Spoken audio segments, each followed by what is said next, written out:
Hey, how's it going? It's Corey with another before and after review. If you don't know what before and after reviews are, it's my series where I see a movie, and I give my thoughts before the movie, and then my thoughts after I see the movie. So it's like really seamless. It's usually just me rambling on because the thoughts are just out my head and onto the video. So, but I think they're fun. I think they're a little different, but who knows? Anyways, here's my before after review on Annebelle Creation.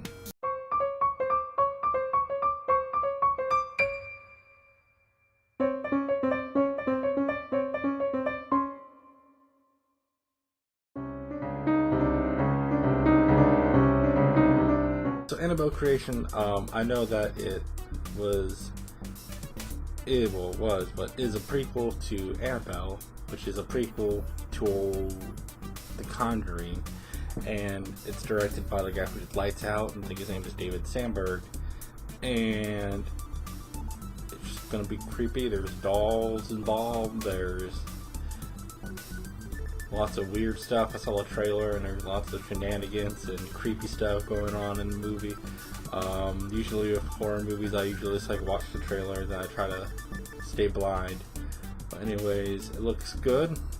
I can't really say a whole lot. It looks freaky. It looks like typical kind of same Conjuring-y atmosphere, and the tone of the movie looks about the same as the Conjuring and Conjuring 2 and Annabelle. They all kind of look the same and all feel the same stylistically. Yeah, I'll give my thoughts after I see the movie.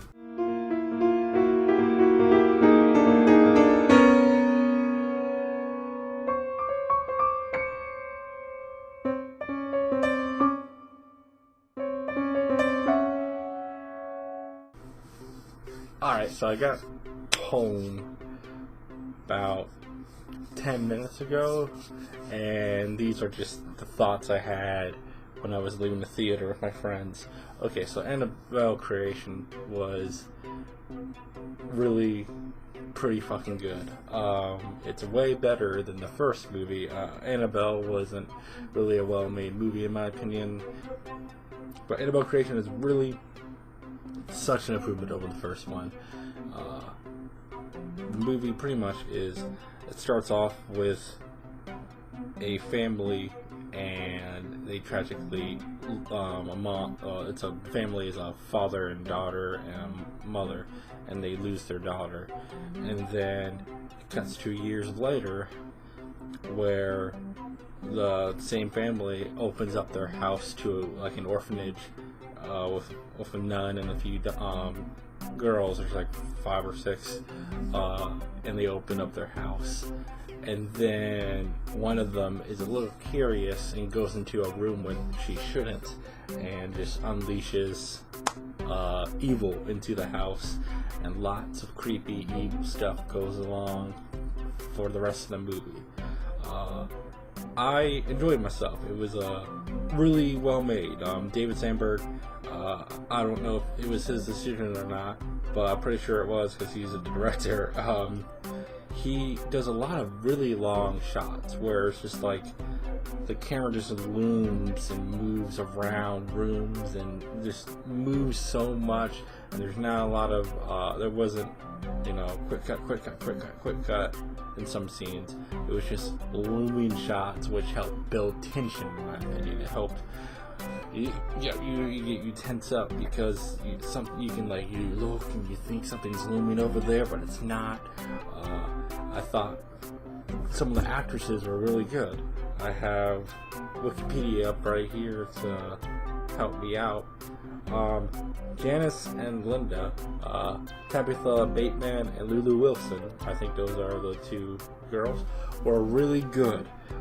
They were probably the best of all the other girls. The other girls really didn't do much. The only other girl I remember remotely is her name was Nancy, because it was said a few times.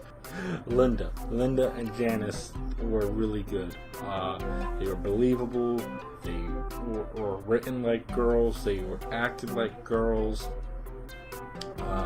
They made stupid decisions like little kids were, like little kids.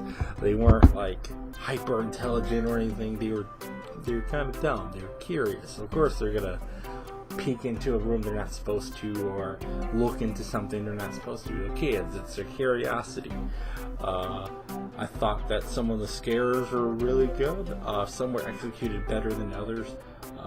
The last half, or the last chunk where the big kind of finale happens, felt like 3 different long extended scare scenes involving 3 different things. I think that it went a little too long, but it was still done really well. I think that it dragged on a little bit, but sprinkled in there was little scares and little spooks in there. I saw this with a really, it wasn't packed, but it was a pretty hefty size audience. It was really fun. It was a really audience pleaser. People were really vocal and really, not like talking about their own movie, but when their scary stuff was happening, they were really vocal, really active, and it was a fun time. I think that if you are into horror movies and you like The Conjuring and The Conjuring 2 and Annabelle and all those movies, I think you would get a kick out of this. You would enjoy it. I saw this at a discount movie day thing that one of my theaters has for about $6. I think it's well worth the price. I think anybody who's a horror fan should get a kick out of it. I enjoyed it. It was a nice little slice of horror fun, and I think David Sandberg is like showing the ranks and showing like this is the type of director you pick for these horror movies. You don't pick someone else. Like, you pick someone who knows what they're doing. Obviously, with him doing this and Lights Out, he's doing really well. So, really fun time. I liked it a lot. Go check it out if you want. I'm going to talk about a little spoilers. I'm just going to put this at the end, so if anyone who wants to stick around, they can. So this is the spoiler section. I'll put like a little thing saying spoilers, so if you want to check it out, check it out. Anyways, okay, so one of the spookier things, or scarier things, was the way the demon would like morph into itself. Like the part where it fucking was and grew into like the ceiling. That was really creepy and really well done. And the demon itself was kind of unique, but my friend mentioned that it looked like Brandon Urie demon from Emperor's New Clothes or whatever from Panic at the Disco. And now so when I saw it, so now when I think about it, I just think it's funny. I just like see Brandon Urie demon like chasing people. I don't want that to ruin anybody, but I just thought that was a funny comment. The part where Janice, I think her name was, got like launched from the chair was pretty humorous, because one of the audience members was like, "Bitch got launched." Something like that. The ending was, like I said, it was extended and long, but like the 3 sessions were like creepy. Like, I wish they did more with that fucking scarecrow, because he was really unsettling looking. Like, his design was really freaking creepy, and I wouldn't be surprised if they do a spin-off with that character, because they're already doing The Nun, which they teased at the very end of the movie. And one cool Easter egg that I thought was really wicked was at the near the end, where the 2 parents see Janice in like the little mental ward thing at the end, and they bring her the doll. That it was a Raggedy Ann doll, and if anyone doesn't know, the Annabelle doll doesn't really look like it is in the movies. It's actually a Raggedy Ann doll, so I thought that was a really cool touch. But those are like little spoiler things I wanted to talk about. But that's about it. Thanks for watching. I hope this wasn't too long for anybody. I had fun talking about it, and I hope everyone has a good one. And, stay awesome.